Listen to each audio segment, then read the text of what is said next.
Là, je pensais planter des salades, du coup j'ai préparé le sol après. Je le trouve encore un peu trop humide, il se décompose encore pas assez bien, ça fait beaucoup de grosses mottes parce que c'est argileux. Donc je vais même pas planter aujourd'hui, je pense. Je vais encore attendre demain et peut-être repasser un motoculteur dedans ou voir comment ça se comporte. J'aurais du mal à donner une grande théorie quoi, sur. C'est beaucoup intuitif aussi. En fonction de tous ces paramètres, en fonction de la météo, quand est-ce qu'il va pleuvoir ou pas, on joue toujours avec au printemps, avec les journées de soleil, les fenêtres météo un peu où on peut travailler le sol et où il est assez ressuyé, et les moments où il pleut et où là on peut plus toucher au sol, donc on se concentre sur d'autres choses. Hier, je suis passé une première fois, on a laissé sécher une demi-journée et on le reprend aujourd'hui là, voilà, de façon à préparer la terre pour planter des pommes de terre. Ça aurait été bien que la terre, qu'on ait eu 2 ou 3 jours de plus, ça aurait fait du meilleur boulot avec le rotavator. Si la terre avait eu 1 ou 2 jours de plus de ressuyage, ça aurait été bien. Mais là, elle est presque trop fraîche pour ça, ouais, pour nous. Et on a remarqué que plus la terre était sèche, mieux ça faisait du bon boulot qu'elle soit travaillée sèche, qu'on y plante, etc., et puis qu'il y pleuve dessus après, ça c'est l'idéal.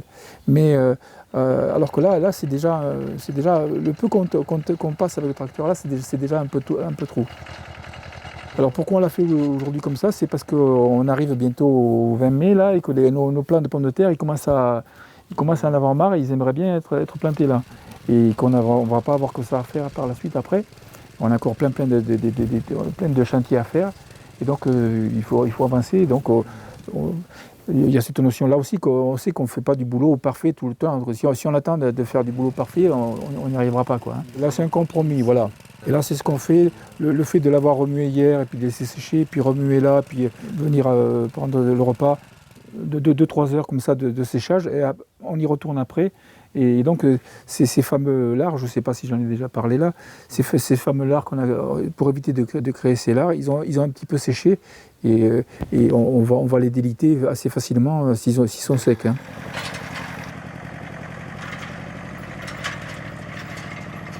Faut qu'elle est réessuyée, quoi.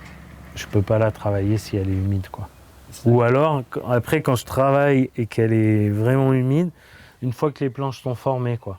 Mais je vais travailler sur très peu de centimètres, quoi. C'est vraiment pour refaire un lit de semences fines et voilà, quoi. Le risque, par exemple avec cet outil, en passant dans des conditions, enfin, si le sol est trop mouillé, on va remonter des grosses mottes vraiment ultra lourdes, gorgées d'eau, ultra compactes.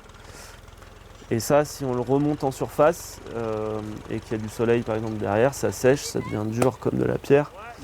Et alors, voilà, si on a des mottes comme ça, ou même comme ça, qu'on n'a que ça, c'est compliqué de planter, de semer dedans. C'est le risque de ce sol, mais aussi de cet outil, ouais. Je pense, ouais, parce que vraiment, ouais, en passant dans un sol trop mouillé, on va remonter des mottes. C'est vraiment trouver le bon moment, et ça m'arrive régulièrement de regarder le sol, de me dire bon, je vais essayer. Et de passer l'outil et de me dire oh, c'est pas top, je vais m'arrêter là, je vais pas aller plus loin. J'ai un moyen assez simple grâce au toit en herbe. Quand il goûte plus, tu sais que ça a déjà... Tant que je vois des gouttes qui tombent du toit, j'y vais pas. Et après, il faut attendre encore un peu, mais c'est déjà un bon signe, quoi. Et après, sinon, tu touches la terre, tu regardes si elle colle, si... Faut que quand tu la prennes dans la main, c'est ce qu'on disait, quoi, que tu puisses pas en faire un bracelet, quoi. Si tu peux en faire un bracelet, c'est que c'est vraiment trop humide et je vais faire des modes, je vais perdre mon temps et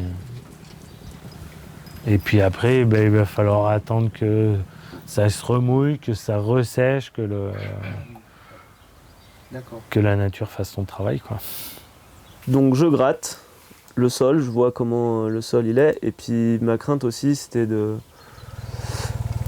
que ce soit encore trop humide en profondeur, et que c'est aussi pour ça je pense que j'incline légèrement ces ailettes là, c'est pour éviter de, si c'est trop humide, de lisser en 15 cm dessous.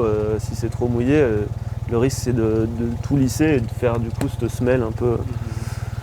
Là, je pense que quand même, en fait, ça a bien ressuyé, donc il y a pas trop, il y a moins ce risque, mais voilà, je préfère aller voir. On gratte un peu, il y a un peu d'émote qui se désagrège plus ou moins bien, et dessous, on sent qu'il n'y a pas un truc lisse. Si j'enfonce le doigt, j'arrive à l'enfoncer, et je sens que voilà, c'est. Pour toi, c'était satisfaisant, Ouais, c'est ça? ouais. Bah, je suppose que c'est comme tous les agriculteurs, on essaye de travailler au moment où la terre est la plus jolie, quoi. Au moment où elle est la plus fine, où elle n'est pas trop mouillée, pas trop sèche, où on peut bien la travailler, où ça fait un joli lit de semences, où il n'y a pas de difficulté à planter. Notre terre, on la regarde tous les jours, on regarde voir comment c'est, quoi, enfin concrètement, je veux dire.